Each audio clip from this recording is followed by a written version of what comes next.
Bonjour à tous. Dans notre série sur les sacrements dans l'œuvre de la Dame, nous avons vu jusqu'ici le baptême et le rite de la réception dans la famille, la confession, l'Eucharistie nouvelle et la confirmation.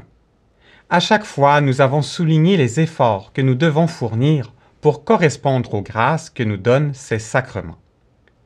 Les sacrements nous accompagnent tout au long de notre vie, à travers nos joies et nos peines, nos combats et nos victoires, et d'une manière spéciale l'Eucharistie et la confession que nous recevons à de multiples reprises.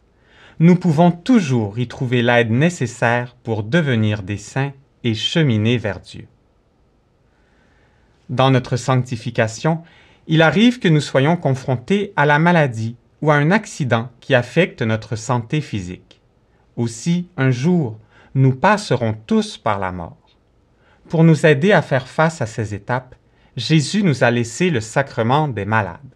C'est le sujet de cette capsule. Tout être humain naît, vit, se développe, découvre le monde, apprend à aimer. Au cours de cette évolution, qu'il soit jeune ou âgé, la maladie peut venir le toucher. La maladie n'entraîne pas seulement des souffrances physiques, mais aussi des souffrances morales, comme de l'inquiétude ou un sentiment d'injustice. Parfois, la personne peut souffrir aussi spirituellement et avoir l'impression d'être abandonnée par Dieu. Une telle situation peut être très difficile à vivre, surtout lorsque, dans le cas d'une maladie grave, la mort prochaine s'annonce avec évidence. Par l'exemple de leur vie, Jésus-Christ et Marie-Paul nous ont donné de précieux enseignements sur la valeur de la souffrance. D'abord, c'est en acceptant avec beaucoup d'amour la souffrance et même la mort que Jésus et Marie-Paul nous ont sauvés et bientôt aussi régénérés. Pour les aider à convertir le plus d'âmes possible, ils nous invitent à accepter les difficultés dans nos vies. Marie-Paul disait que la souffrance est la monnaie avec laquelle Dieu rachète les pécheurs.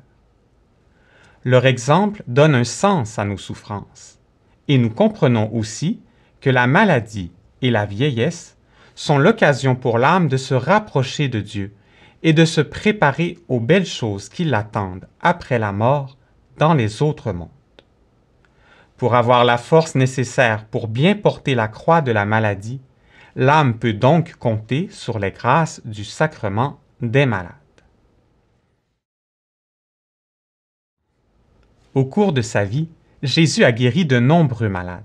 Il réalisait ces miracles pour aider les gens à croire en lui. Il avait une grande compassion pour tous ceux qui souffraient. Ensuite, c'est par le témoignage de ses premiers disciples que nous avons appris qu'il nous a laissé un sacrement spécialement pour aider ceux qui sont atteints par la maladie ou qui se préparent à mourir. En effet, nous lisons dans une lettre de l'apôtre Saint Jacques: « Si l'un de vous est malade, qu'il appelle les prêtres de l'Église. Ils prieront sur lui après lui avoir fait une onction d'huile au nom du Seigneur. Cette prière inspirée par la foi sauvera le malade.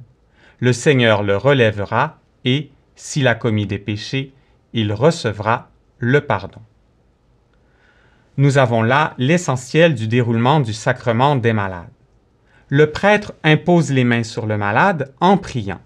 Puis, avec l'huile des malades, une huile spécialement bénite et réservée pour ce sacrement, le prêtre fait 3 onctions, c'est-à-dire qu'il trace avec l'huile une petite croix sur le front et sur chacune des mains du malade, en demandant à la divinité de le réconforter, de le libérer de tous ses péchés et de le relever. Est-ce que ce sacrement est donné seulement à ceux qui sont sur le point de mourir? Non, car il a pour effet de soutenir le malade en lui apportant réconfort, paix et courage, pour l'aider à bien accepter sa maladie et à bien la traverser en union avec la divinité. Pour cette raison, on peut recevoir ce sacrement plus d'une fois, mais on ne le demande pas pour un simple rhume. Il est donné en cas de maladie grave ou encore avant une opération importante. Les personnes âgées, qui sont plus proches de la fin de leur vie, peuvent aussi le recevoir. Si le sacrement est donné à un mourant qui est inconscient et qui ne peut donc plus se confesser, il lui apporte également le pardon de ses péchés, s'il avait auparavant le désir dans son cœur de le recevoir. Il est alors mieux disposé à traverser la mort. D'autre part, lorsque le mourant en a encore la capacité, il peut également communier. Quelle grâce de pouvoir recevoir Jésus-Christ et Marie-Paul l'Eucharistie une dernière fois dans un cœur apaisé. Heureusement, la grande majorité d'entre nous et de notre entourage est en bonne santé. Mais peut-être que l'un de vos proches est éprouvé par la maladie ou affaibli par l'âge, dans le cas de vos grands-parents. À l'exemple de Jésus et de Marie-Paul, il faut avoir beaucoup de compréhension pour les personnes qui souffrent, car ce n'est pas facile de subir la maladie. Marie-Paul a dû supporter elle-même toutes sortes de maladies tout au long de sa vie, et elle avait une grande compassion pour les malades. Elle en a guéri miraculeusement plusieurs, et elle les gardait tous dans ses prières. Cela ne l'empêchait pas d'encourager les gens à bien accepter les épreuves que Dieu permet, en raison de leur grande valeur spirituelle. Ainsi, comme Marie-Paul nous l'enseigne, ce ne sont pas toujours les gens qui sont dans l'action qui accomplissent les plus grandes choses. Une personne malade qui accepte bien son état et qui le vit en union avec la divinité peut avoir un rayonnement spirituel qui attire de nombreuses grâces sur le monde. Dieu seul connaît la vraie générosité des âmes. Je vous donne à présent ma bénédiction. Que la divinité tout entière vous bénisse, le Père et le Fils, la Mère et la Fille, dans l'unité de l'Esprit. Amen.